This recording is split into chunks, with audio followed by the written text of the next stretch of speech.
I think we're here to struggle and to learn.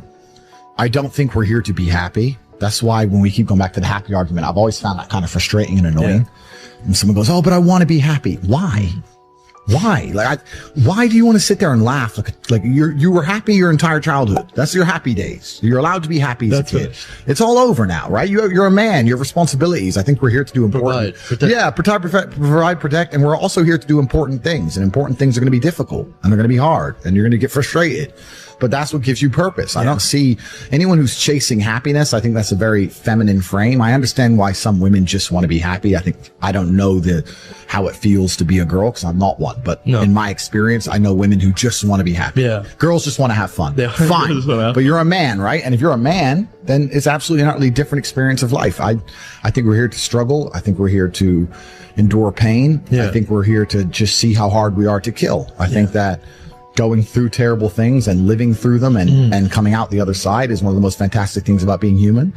I think that it's almost like once you understand what life is really about, there's no emotion which isn't enjoyable. The only emotional state which can be seen as detrimental is feeling nothing at all. But if you're sitting at home and you're feeling truly heartbroken, at least you're feeling something, right? And I think that's the whole part of being human. I think we're here to struggle. I think we're here to go through pain.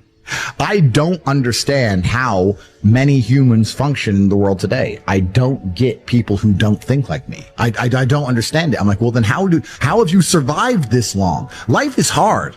Life is difficult. Maybe I've just been unlucky, which I don't believe in, but I've had so much trauma and bad events and negativity and stress and all these things that have happened to me. And I've used all of it to be monumentally successful. If I wasn't that way inclined with the workload that God put on my shoulders, I'd just be in a ditch somewhere. Yeah. I would have killed myself by now. Like, I don't understand how people are functioning. If you're not thinking like me and you're going through life with any other mindset, you've been extremely fortunate that God smiled on you and allowed you to sit around most of the time doing jack shit. And you have yet to be punished for that. Yeah. I could never have lived that life. If I was a bit lazy or a bit, or I was a bit of a snake, or if I lied to people, I'd be dead by now. Yeah. So a lot of these people are just absolutely and utterly blessed by God that they managed to go through life with such a non-competitive mindset and they still breathing. I don't understand how people can think any other way. Yeah. I've spoken to dudes and like, I had a bad couple months. Why? Oh, my girl left me. You've wasted months?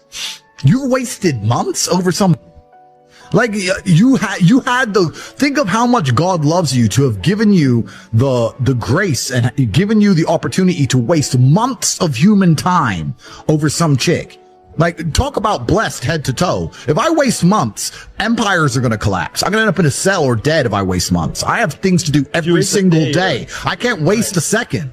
Like, these people are just absolutely infinitely blessed. And their mindset is a product of that because they're spoiled children.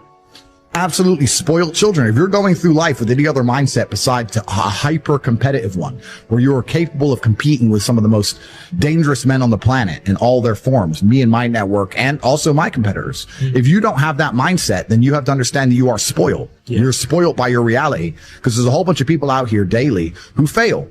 There are men out here who fail daily and they have yet to feel the true consequence for it. They fail to go to the gym when they know they should have gone to the gym.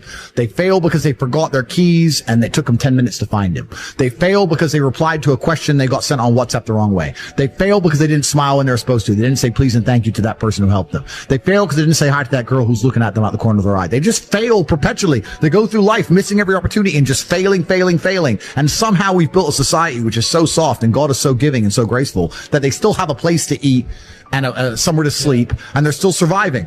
That shows how nice God is. Yeah. Because before this society, truthfully, if you were that level of failure, you would be dead. Survival of the fittest. It's survival of the fittest. And none of these men out here are fit. No. Their mindset isn't fit. Their reality isn't fit. They're failures. They're failures. Yeah. And they're just failing every single day. I'm like, oh, but you know what? Tomorrow I'll go to the gym. Yeah. You've been failing your whole life. That's all you've done is fail. And then you sit and wonder why people like me absolutely and utterly outcompete you. It is so easy to become a top tier male in the world today because the competition is so ridiculously low. There are 2% killers like me and everybody else amateur, head to toe amateur. They can't even pay attention to anything. They can't try anything. They're amateurs. And it's really mind blowing to me because I've tried with all of my computational power to imagine having a mindset different to mine. And I just can't see a reality worth having. I can't see a reality worth living. I can't see how you're going to build a life worth experiencing if you have any other mindset. I can't see it. Yeah. I've never met somebody with a fantastic life who did not completely and utterly believe in themselves. I've never seen somebody massively succeed and they didn't believe in themselves, ever. I've never seen somebody who just allows life to happen to them and become blown off course by some sadness, end up doing massively monumental and important things. I've never seen it. It's never happened. It does, and it's never going to happen.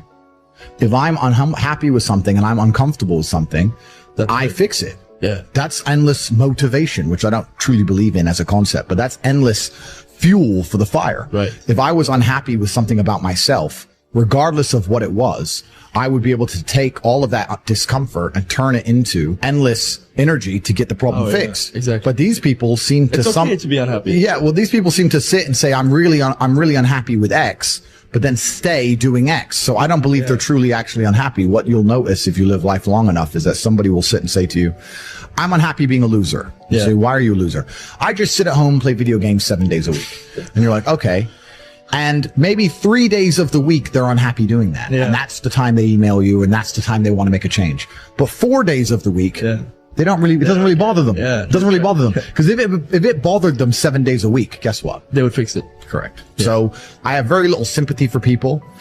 And that's not because I'm not a nice person, but it's because I've been so hard on myself and I've been through so many things that were difficult, and I've been through so much pain and trauma myself, some of it self-inflicted, some of it given to me by God to make me a better person.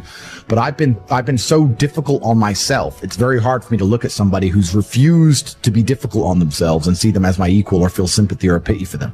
Why would I feel pity for somebody who took the easy route when I took the hardest possible route? Yeah. I took the hardest possible way to be the man I am, and you were too big of a, and now you want me to feel sorry for you? I don't feel sorry for you. Yeah. I don't feel sorry for these people.